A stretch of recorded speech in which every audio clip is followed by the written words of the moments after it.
Okay, so what we're going to do now is some of the sensitivity training. We're going to do a little who-bud. Now, there's several ways to do this who-bud, and the way I like it is the way where somebody might get hurt. So a lot of people do who-bud out here. Well, here, just start like this. We're gonna do this one where the guy punches, and so if you're punching with that, just do a punch with the right hand. Okay. So again, punch with the right hand. So I come here and I block, and now I put this down here. And now I'm ready to throw mine. So he blocks. But you'll notice, go ahead and throw your punch now. Okay, he wouldn't even hit me in the head. This is patty cake. When you're playing it like this, this is patty cake. Don't play patty cake, okay? What you want to do is you want to get this stuff warmed up to where you're taking a real shot to smash your buddy's head in, okay? That's what you want to make him defend. Don't just play patty cake out here. Come in here to where when you throw this, he's got to block it or it's going to hit him in the head. Okay, now let's talk about this particular who-bud, which I really like. The reason I really like this, we're just going to do it slow. We're going to throw your punch. There's a trap. Okay, there's one trap. Okay, now come and throw it again. There's another trap. Two traps. Go ahead, throw it again. So, boom, there's another trap. And this trap is the one that I really want to talk about because this is the trap that we're actually going to finish with. Don't push this thing over here on his wrist. Come over here at the elbow and pin it on his body. Just momentarily pin so that he can get back in action because you're about to throw your punch and he's got to get back in action. Now the other thing is, where do the hands go afterwards? Get the hands up here by your head. Wow, is that a good place for that hand right there? Sure it is, that's where we want it anyways, right? While we're doing our knife sparring, what happens? This hand comes up here. This is where you want these hands to check up. Have this other hand check up over here too, just in case it gets cut, it can't hold a knife, you're used to holding it up here too. So we want these things to check up in the right spot each time. And we also want everything, think about a trap. Don't think about the parry. Think about where's the trap. Where's the trap? Wow, I got a trap on the first one. Wow, I got a trap on the second one. Wow, I got a trap on the third one. And make sure that third one, that you're driving that hand down. Down here. This is where you want that trap, especially for knife fighting. This is where you want that trap, okay? I don't want it over here because it's too easy for him to cause me more grief. He can bring this up, he can bring this down. But when I pin this here, it's going to be a little harder for him to bring it up and down. He's got to travel a little further out of the way. And of course now I've got this hand, unless I'm going by. Or he's got to come way up here to get up here. And of course by this time, I've moved by him. You know, one side or the other, I've moved by him. So when you trap that, make sure you're pushing forward. And guess what again? The hand misses, boom, now it's a strike, okay? So you're working a strike in there too. So try to get as much as you can out of your who-bud rather than just playing patty cake out here. Okay, try to make it real. So we're going to work on this a little bit. Scott's kind of new at it, and then we'll show you when we get going a little faster, where you can see where the strike is really coming in, where you can see that final trap coming in. So we're just going to work on that, and basically, again, I'll throw the first punch. It's just 1, 2, 3, and here I come. 1, 2, 3. There you go. 1, 2, 3. 2, 3. 2, 3. So you can see this hand is posted up here already, right? It's not the other one that I'm going to post. This is the other one I'm going to post. But once I throw my punch, this one comes back up here. There you go. And now if he hits, he's going to hit me in the face. He's going to hit me in the face. Make sure you're at those kind of ranges. That's more realistic. Now, in general, in a fight, once I see his hand up here, what's coming? Well, a punch is probably coming. Why don't I just cone in on it and take it before he hits me? You know, I want to hit this side anyways. That's what we're really going to do, okay? So I'll see a lot of guys, Danny Insano, doing this stuff. I'll see who else does it. Michael Janich does it a lot. That's where I got this particular who-bud from. But when they're doing it, they're doing the patty cake out here. Now they make everything look nice, and it might work for them in real life, in a real fight. I don't really know how many real fights Danny Insano and Michael Janich get into. When I was in the Marine Corps, I know I used to get in a lot of real fights. And again, maybe something has slipped away from them as they've trained over the years. I don't mean to be offensive or to be hypercritical of them. I'm just trying to, again, make it real, bring it realistic, okay? Make it look like it's a real fight when you're doing this stuff. Have a real fight when you're doing this stuff. When you're throwing it, you throw that punch, try to hit your buddy in the head every single time. Once you get the hang of it, try to hit your buddy in the head. You are not doing him any favors by not trying to hit him in the head. Now people say, I hear it a lot, you know, Well, you don't want to get hurt during training. Well, if you're not training for a real fight during training, you're not training for a real fight. You're training for patty cake. Make it as real a fight as you can while you're doing it. That's been a theme throughout this course, is make it look real. If it doesn't look real, if somebody can't really get hurt, you're training for something else. I'm sorry, you're training for something else. It's not a real fight. Okay, so we'll work on this a little more, and then we'll show you some stuff when Scotty really gets the hang of it. Now, whatever your fighting stance is, you want to be in your fighting stance while you're doing this. So I don't know if you can see our feet, but I'm in my fighting stance, and that's what you want to be in, is in your fighting stance. Now, another thing is breathing. How should you be breathing? You should start trying to build a fighting breathing comfort zone for you. So what you want to do is you want to blow out as you throw your strike, and then breathe in while you're doing your blocking, because that's pretty much a natural reaction. Something comes at you, go like that, right? So get that breath in there, blow out when you because you yell when you hit, right? So we're gonna be whoops. And Scotty got a little tired there. He gets a little tired after a little while. He's got some asthma issues too. I'm gonna give him that, and he's got a cold, so we'll give him a couple excuses today. But anyways, those are things you want to think about. You want to be in your fighting stance. You want to breathe out as you throw the strike. So like that there, and get that flow going. Left side.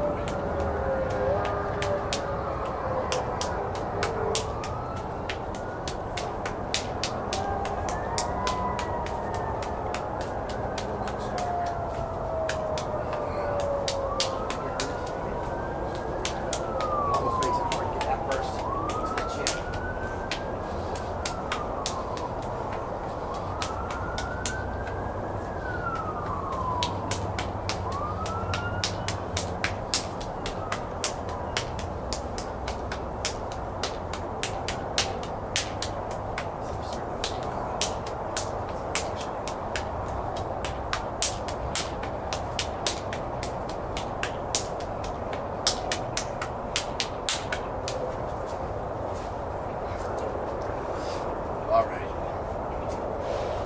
All right, so there you get the hang of that, what we got going here. And again, we're going to work until we've done 1,000. Okay, this next drill we're going to do is kind of it's a pairing drill more than anything else. But one of the things I really like about this pairing drill is you can bring a real fight element into it by changing the drill on your buddy without telling him. And the way we change it is we just, instead of throwing one punch and then blocking, we throw 2 punches in a row. And it kind of sets your buddy up like, oh no, what's happening? I mean, your punch coming through will almost cause an intersection here, but you can still get on that block, and then you kind of slap, try to figure out where you're at, and then eventually you get back onto a punching thing. But again, that's more elements of a real fight, where you don't know exactly what this guy is going to do. So now you can bring this, what's that word? It's an I word. Impromptu. Yeah, you can bring like a impromptu moment into this thing, which is like a fight. A fight is impromptu. You don't know where this guy's going. You don't know what's going to happen. So now you get a chance to throw something in there that your buddy isn't going to know when it's going to happen. So now he has to react to it. And again, you want to be where if your buddy messes up, you're going to punch him in the head a little bit. If you want, you can wear a mouth guard, something like that. But again, we want to be close enough to where these punches would hit if you don't block. And again, you're going to be on your toes now. You're going to be more like the mentality of a real fight. Like, when's he going to come with this double punch? I don't know. So we're going to do a couple real slow. And again, another good thing about this drill is it really teaches you to start using your core to help you throw your punches, because you're twisting a lot. So the big thing is when you block, don't stick the hand out to block. What we're going to do with this drill is we're just going to turn, and we're going to parry this thing off. And the nice thing, we get 2 benefits from that when we learn this skill. We parry, and we just loaded up our punch. So now, boom, we can come with a punch. So we get like a 2-for-1 with that thing.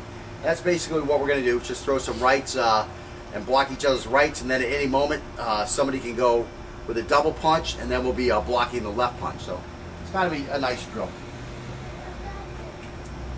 So throw it right.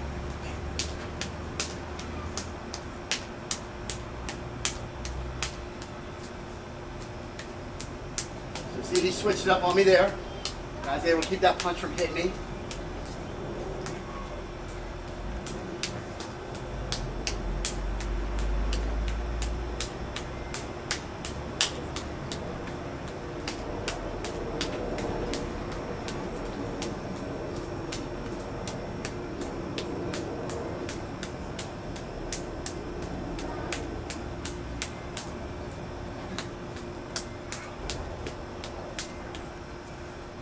So you see, all of a sudden you get into this thing where you're just swiping, where's the punch coming, which punch is coming, and then all of a sudden you get back on your attack. That's going to be more like a real fight. You're standing there, all of a sudden some guy throws a punch, he comes at you, you got to block a couple of them, and then all of a sudden, when you get comfortable again, boom, you come back with your attack. So, you know, that's much more like a real fight. So we're going to do this drill for a little while here. And from there, those are really the only two drills I'm going to work on. The first one, again, we worked on with the Hu-Bud. We had all these different trap potentials going on. And now what we're going to do, now with this drill, you know, we're bringing a little bit of improvisation or impromptu type attack type thing. And again, we're getting some good skills here where we're avoiding overextending.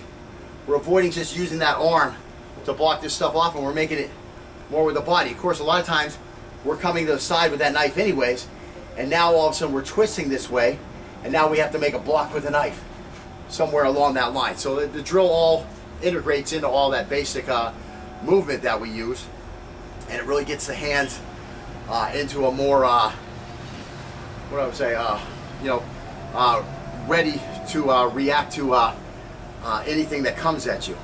Then from here, we're going to do just a very simple Chai Sao type drill. It's not Chai Sao. Again, you know, all this stuff is good, and yeah, I would like to go through, you know, 100 different drills with Scott here, and just, you know, keep working on stuff, and then go do some Chai Sao, you know, with at a more advanced level. But I mean, Wing Chun is a complete art. You know, you can spend the better part of a lifetime studying this style to master this style. And my point is that, you know, you spend all that time, and when are you going to be ready to fight? You know, at what point are you going to be ready to fight a real fight? Well, that's the whole thing. You know, I don't want to teach you a system that's going to take you, you know, the better part of at least 5 years to get you to where you're really ready to go out there and fight. You know, no, I'm trying to give you a skill set where, boom, you're going to be ready to fight at the end of 10 lessons, and probably well before then you're going to be ready to fight. I mean, Scotty and me did a couple drills where, you know, we started free sparring. I didn't show a lot of stuff, but we went in the videos. I'm not going to be showing it, but we did go into some free sparring right away, and real quick he figured out, I mean, just, it was subconscious at that point that, you know, this was the move. I mean, he was kind of like trolling me almost, because he started using the correct defense instead of the wrong defense. This is when we were like doing the feinting. I was trying to come at him with feints, and he's not just going for my knife or for my feint anymore. He's actually, because the speed is ramped up, he's coming off the side and he's tearing me a new butt. But the reason he's tearing me a new butt is because I'm doing a drill and he's not doing the drill. He's defending me in the best way possible, and he was just slashing me up pretty good. And then you know, then I started free sparring, and then, you know, turned the tables on him a little bit. But the point is that he's got a skill right now that's ready to go. I mean, if a dude really came at him with a knife right now, I pity the fool, you know, to steal from Mr. T. But I mean, I would pity the fool that, you know, put Scotty in a situation where his back's against the wall and he now has to have a knife fight with this guy. This guy's going to be in trouble. He's a tall guy, he's got long limbs, and he knows what to do to get up the center line and how to defend himself in those situations. And, you know, how to counterattack after he finishes, you know, defanging that snake. So, I mean, this took not too long, what, a couple months? And we've been at this a couple months, and, you know, Scotty's ready to have a real knife fight. Now, by the time he gets to the end of the course, you know, there I can really say I pity the fool. You know, like I say, I do it to people all the time. I just say, you know, I won't have a knife, and I'll tell them, you know, pretend you have a knife and attack me. You know, I don't tell them, you know, oh, you have to come on this angle. I don't care what style they study. I don't care what they do. Come at me. I've got game for you, you know, and you're gonna take a little pop in the face if I feel like giving it to you, because there's not much you can do. And again, it's because this whole style comes together at the end, and it comes together after, you know, a couple months of training. You know, maybe we basically train about, what, once a week. We've been ramping it up now to twice a week, but I mean, we've been at it for like 3 months, let's say, just going once a week. And, you know, he's got some skills right now. By the end of it, you know, he's going to have a lot of skills. And again, it's only going to take a matter of months, not years, you know, to master this stuff. And basically that's all I got. So we're going to work on some of this stuff, and then we'll show you some of the real simple Chai Sao type beginning type drill that we're going to. Now, while you're doing your Hu-Bud, there's a way you can again bring a can't think of the word that I really want, but an impromptu moment to make it more like a real fight. So I'm going to show you how to switch from one side to the other side during the fight, and you and your buddy can do this at any time and try to switch stuff up on him and try to force him through. Now this is kind of an advanced drill, and Scott's probably not going to be real good at it because he's never done it.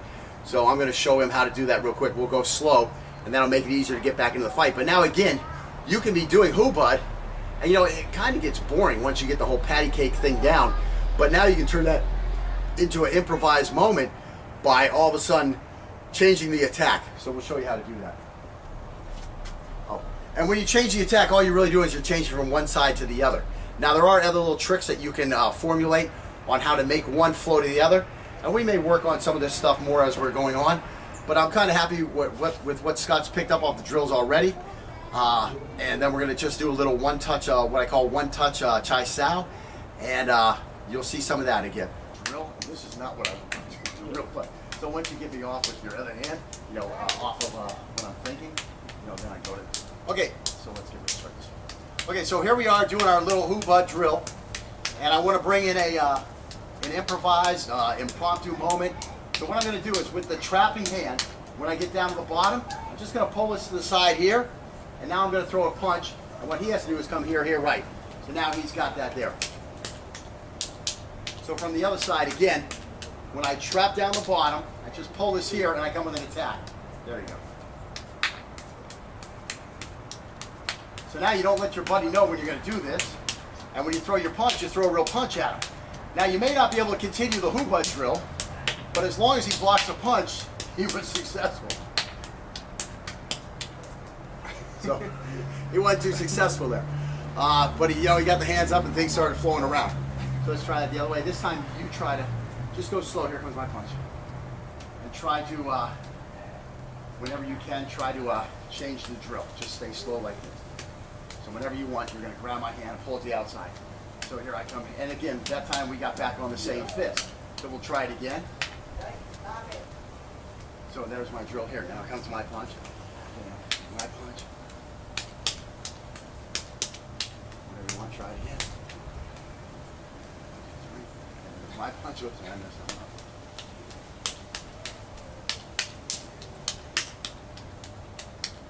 So again, this does take some work, as you can see. I got my blocks in, but I didn't get right back on the hoobud. Of course, I haven't done this drill for, it seems like it's been probably 2 years almost. I didn't do this in some of my last knife classes, and just adding it today to show you how you can do this, bring this stuff in. Yes, it's probably been at least 3 years since I've actually done that drill where we automatically brought that in. So again, if you can get the block in and get back on the hoobud, that's right. It's something you can work on if you want. Again, it's not required. That's, this is, what do I want to say? This is, it's like an elective. It's not something that you have to go spend more time on.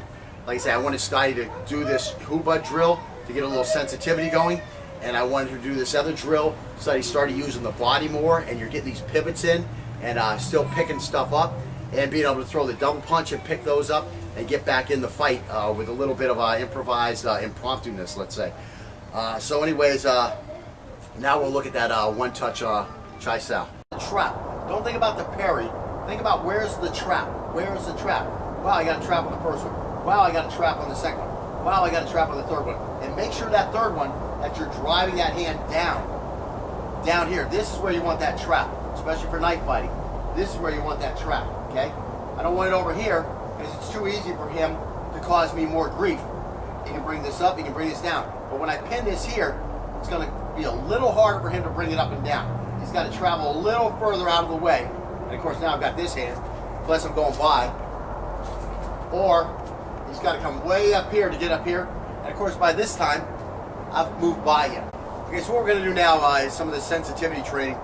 We're going to do a little hoobud. Now, there's several ways to do this hoobud.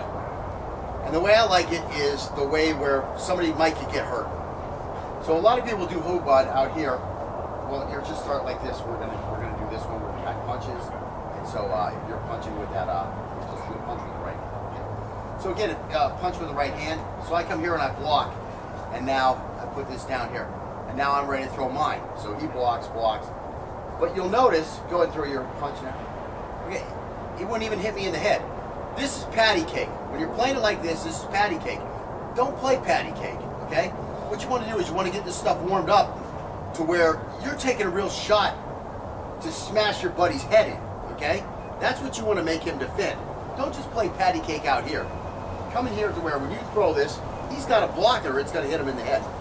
Okay, now let's talk about this particular hoop bud, which I really like. The reason I really like this, we're just going to do a slow one. Throw your punch. There's a trap. Okay, there's one trap. Okay, now come and throw it again. There's another trap. Two traps. Go ahead, throw it again. So, boom, there's another trap. And this trap is the one that I really want to talk about because this is the trap that we're actually going to finish with. Don't push this thing over here on his wrist. Come over here at the elbow and pin it on his body. Just momentarily pin so that he can get back in action because you're about to throw your punch. And he's got to get back in action.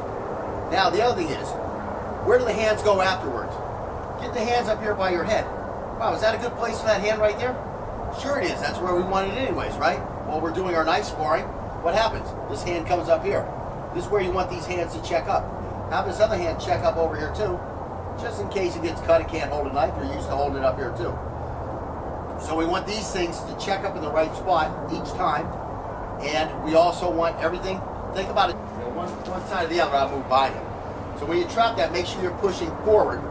And guess what again? The hand misses, boom, now it's a strike, okay? So you're working a strike in there too. So try to get as much as you can out of your hoop bud, rather than just playing patty cake out here. Okay, try to make it real. So we're going to work on this a little bit. Scott's kind of new at it, and then we'll show you when we get going a little faster, where you can see where the strike is really coming in, where you can see that final trap coming in. So we're just going to work on that, and basically, again, throw the first punch. It's just 1, 2, 3, and here I come. 1, 2, 3, and go. 1, 2, 3.